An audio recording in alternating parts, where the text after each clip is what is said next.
What's going on, everybody? The world is a better place because you were here to join us. My name is Matt Brown, and I'm the host of the Productive Conversations podcast. And it is Friday into Saturday, a Friday feel good Friday night into a Saturday morning, October 19th into October 18th and October 19th, 2024. And boy, we had quite a day of New York baseball, day and night, as these series get deeper and we're very, very much closer to what will be series. On top of that, I have my picks for week 7 of the NFL, week 6 of college football. So much going on. So let's get into it. And before we talk about reacting to game 4 and game 5 of the ALCS and NLCS, respectively, I just want to remind you to like and subscribe to the Productive Conversations podcast on all podcast platforms and YouTube. And don't forget to check out exclusive content regarding the show across all social media platforms. We're on Instagram at Productive Conversations Podcast, X and Twitter at ProdCobblePod. We're on TikTok at Productive Conversations and Facebook at Productive Conversations. And also, don't you forget to take an elixir. And the elixir to take is Magic Mind. And Magic Mind is your source for more energy, better mental clarity, and it will reduce stress, reduce inflammation, and give you a better vitality for life. And to get Magic Mind, go to magicmind.com/PCMB and use discount code PCMB20 for 48% off your first subscription or 20% off your first one-time purchase. Okay, so what a night of New York baseball. In this very, very rare Saturday edition of the show, we do have to talk about what took place. First game, we'll focus on game 4, then game 5 of the NLCS, then quickly do our pick segments. But the big things to note on the Yankees win by score of 8-6, and it goes back and forth once again. And after a hot start, and Lucas Heel pitching pretty well despite not pitching in almost 3 weeks, things look pretty smooth, and things look like we're going the right direction with Soto hitting a blast, Austin Wells hitting a home run, Stanton hitting a home run again. And while Cleveland definitely showed, and they have fight in them, and this Cleveland Guardians team definitely has my respect because they keep putting themselves in games. But ultimately, it came down to the Yankees having some issues with the bullpen, maybe some tired arms. But once we got the lead back again, deep in the 9th inning, after blowing it in the 8th inning from some defensive mishaps, if you will, and defensive mishaps that do have to be fixed. Yankees ultimately do run away with it with the help of Alex Verdugo and Glaber getting some clutch hits. And yeah, 8-6. We are now 1 win from the World Series. The Yankees' first World Series in 15 years when I was a freshman in high school. Now I'm almost 30 years old and have had quite an experience like everybody else. And now we're just 1 win away. I'm finally seeing the Yankees win an American League pennant. Finally, Boone gets the pennant. Judge will play in the World Series. Stanton will be in the World Series. Soto will be back in the World Series, as well as Rizzo as well. On top of that, Garrett Cole back in the World Series too. And these other up-and-coming stars we have, you cannot be more than happy and excited. And trust me, the Guardians are making us earn this win, but you got to cap it off to them. And though we still have to win game 5, and I hope it ends on Saturday night. But ultimately, things are looking up for the Yankees. And even the pitchers that may have not have done well, Clay Holmes had another bad game. Not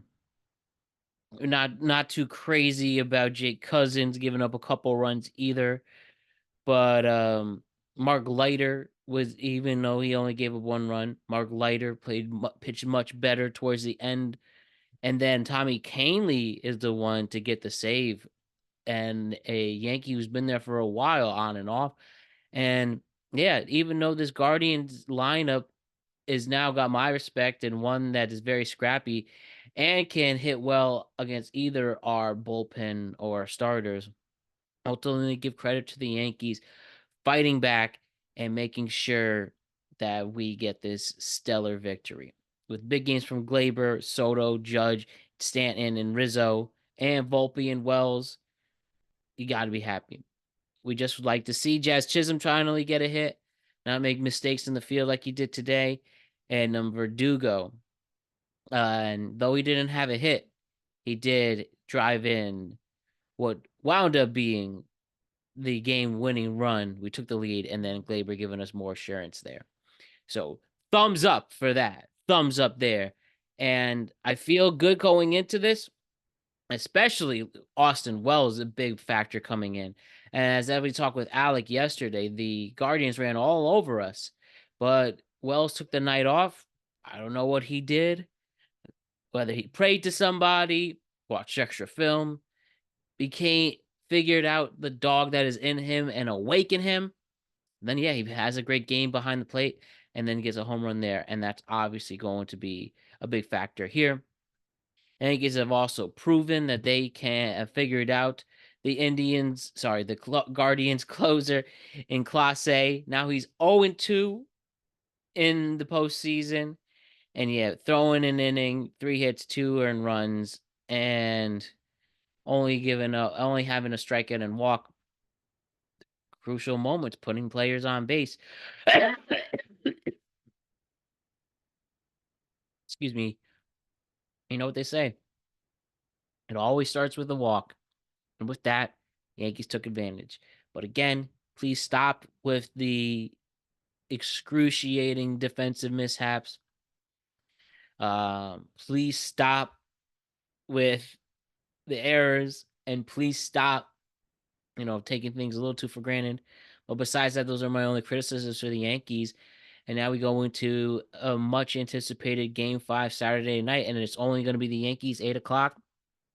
Carlos Rodon's going to be back out there. Tanner Bybee's going to be against him, and it's going to be close. I said Yankees in 5, and I really hope that the series ends Saturday night. And I'm looking forward to it. And as long as the Yankees can continue to stay consistent offensively, and the big thing here with the Yankees is the fact that everybody is clearly contributing. One of the big criticisms for the Yankees during the regular season, especially during the dog days of the summer, that it was only Soto and Judge producing. But as I mentioned, everybody's stepping up. Stanton, clutch again. If the Yankees wind up winning this series, he's definitely the ALCS MVP. Glaber again could be another factor in there. Just always setting the tone, being an amazing leadoff hitter for us. And then yeah, with Rizzo with getting a couple hits in there, and Volpe, Wells home run, lots to smile about. So back at it, Game 5 Saturday night. We will be live after that game. And yeah, I am looking forward to that very much so.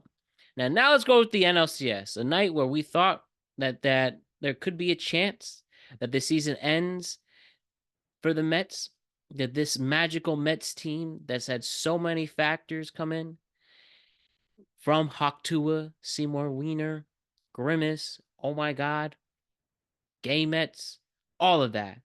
And now, after getting blown out 3 of the last 4 games in the NLCS, we had the Rizzler show up, and well, maybe he's the final piece, the final stone for the Avengers. And what happens? The Mets win 12-6. As I said last night, the Mets have to start strong, and a Pete Alonso 3-run home run set the tone there. Then a 5-run 5th inning with Marte, Alvarez, Lindor, Nimmo all driving players in, and Jesse Winkler drove in another one in the next inning. Nick Neal with the sacrifice fly, and Marte adding to the mix as well. The Mets put on 12 runs against the Dodgers, and thanks to David Peterson, Ryan Garrett, and Garrett, Stanek, and Diaz, they're able to hold off the Dodgers despite the Dodgers scoring 6 runs against the Mets. Ultimately, Alonso set the tone to extend this season. They prevented the LA Dodgers from celebrating on their home turf. That is a big, big, big thing to take note of.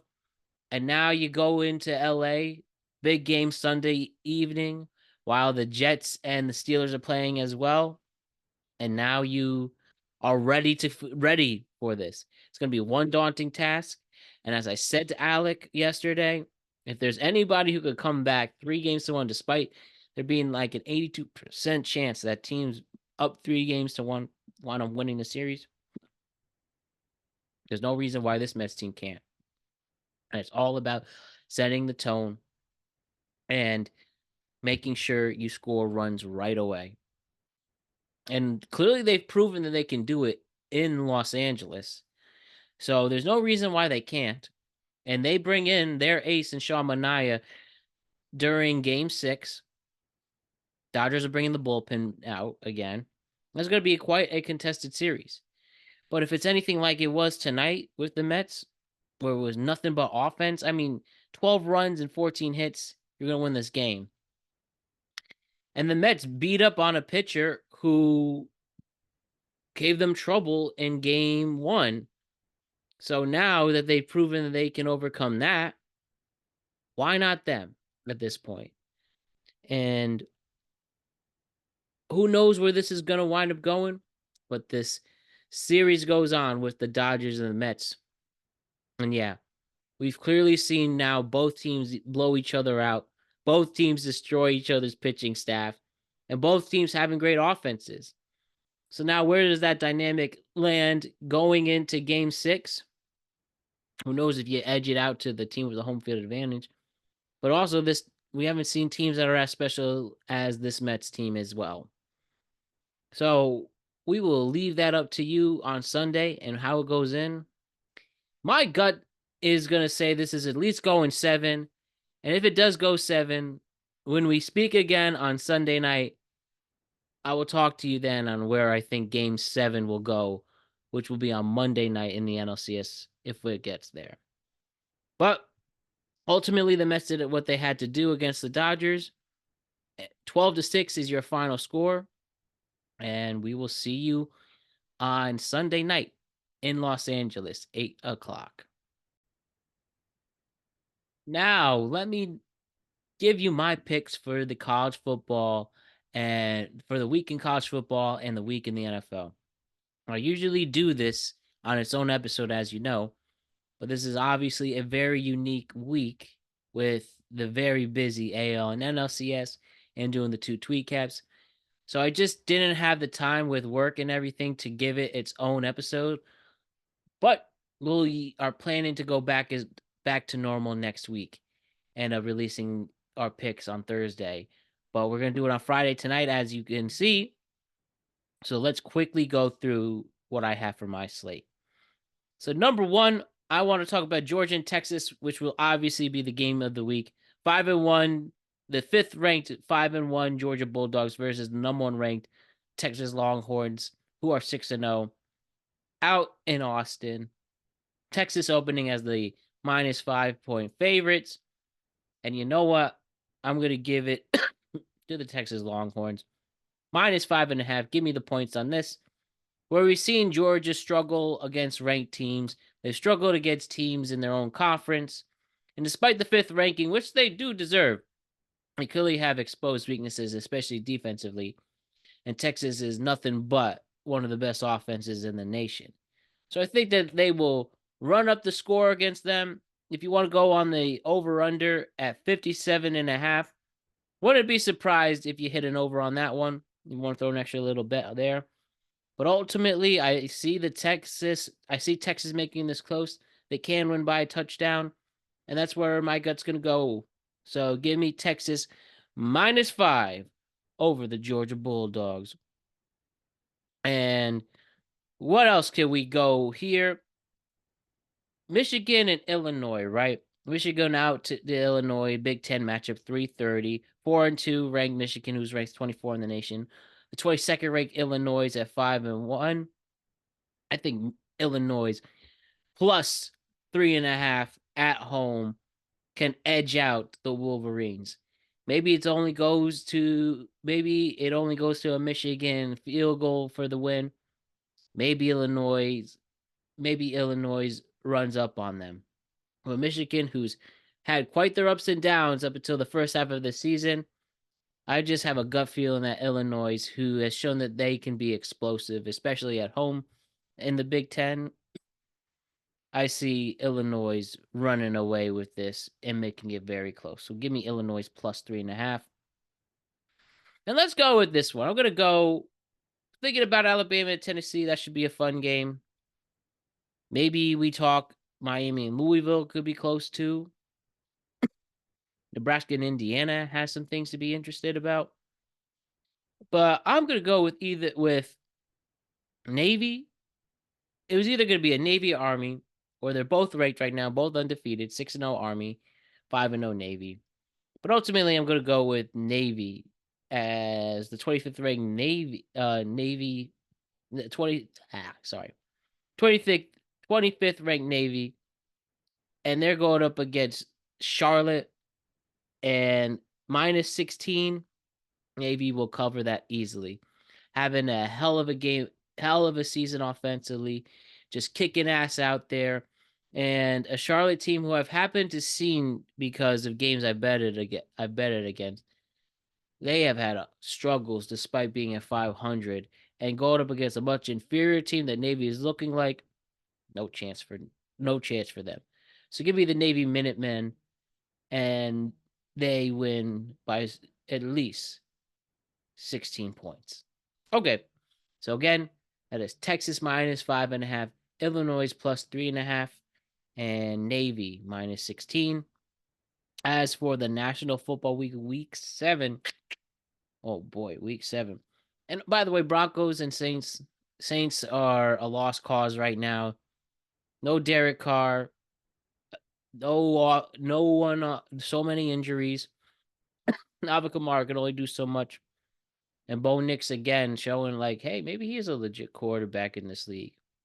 Broncos offensively have looked really good. And defensively, without their best player in Surtain in this past game, showed why the Broncos are at least, it will be in it as the season continues. But my 3 picks this week, here we go. I first want to hit on the Sunday night game, Jets and Steelers, where the Jets are actually opening as a 2-point favorite Sunday night. It looks like they're traded toward Russell Wilson getting the start, and then the Jets obviously starting with the Davante Adams era beginning. And after a very, very cringe loss against the Buffalo Bills, I expect the Jets to give problems to the Steelers. Though despite the Steelers' pass rush, I do think can give some problems to the Jets and Aaron Rodgers. I just think Davante Adams bringing a new presence to that team will get them rolling, can get them the victory. It's going to be very close, but they are favorited, and I don't see why not the Jets defeat the Steelers, especially if you're going to start Russell Wilson, who hasn't played a snap this season yet, and a Steelers team that's really defined on their defense. I think the Jets defense, who is still one of the best defenses in the league, I think they will finally figure it out and get this victory. So give me the Jets with the points -2. This will be a funny one. Why don't I do this? The London game. The 1-5 Patriots against the 1-5 Jacksonville Jaguars. Last one in Wembley, 9:30 a.m. Jackson opening as the 6-point favorites. While the Patriots really just still trying to figure themselves out. No defense whatsoever. And, Drake May getting back in there and seeing if he can at least get the ball rolling with his quarterback career. At least the Jaguars despite the immense struggles they're having, they at least have some players that can run all over this Patriot defense, whether the TN, whether with Ingram, or if Trevor Lawrence can finally step up and have a really great game. So give me Jacksonville at -6 on that one. Patriots have no chance. None whatsoever. And then the Lions and the Vikings, which will be one stellar matchup, 1 o'clock, should be a primetime game, let's be real. But these two division matchups, two classic NFL franchises going at each other. The Vikings that are undefeated at 5-0, and the Lions with so much momentum still, even without Aiden Hutchinson right now. With Minnesota opening at -1.5, give me the underdog in this one in the Detroit Lions. I think the Vikings are due. They are going to be really tested. And in this test, after a week off, I think it'll be hard for them to keep up with the Lions team, who one offensively is as good as it gets with the best running back by committee, Montgomery and Gibbs. Amon-Ra St. Brown looking good. He can run all over the Vikings secondary, and Williams as well. And then the Vikings, even though missing their best player, pass rusher at defense, I think they could create pressure for Sam Darnold. I think that he could even struggle, but it's going to be an extremely close game. But I'm going to edge it out to the Detroit Lions and give it them +1.5. So one more time, we have Texas -5, we have Navy -17, and Illinois +2.5. And then that'll be your college football picks for week 8. For week 7 in the NFL, we got we got Detroit +1.5, the New York Jets at -2, and then we have the Jaguars at -6. So that'll wrap up quite an action-packed podcast. Instant reaction to Game 4 of the ALCS for the Yankees and Guardians. NLCS Game 5, Dodgers and Mets. And the picks for college football and the NFL. So we're back at it tomorrow. Instant reaction to the Yankees and the Guardians Game 5. I hope we're celebrating a Yankee pennant. Then we're going to recap the NFL and college football on Sunday and react to Game 6 of the NLCS for the Mets. Then that'll be all Sunday into Monday. Then another tweet cap. Then the NBA preview. And then another tweet cap after that, picks and World Series coverage. So another busy week ahead, but we're still going to relax. Please be safe out there. Enjoy yourselves. Thank you to Magic Mind for always having our back. And I will be seeing you all tomorrow. Much love, everybody. Go Yankees. Good luck to the Mets. Peace.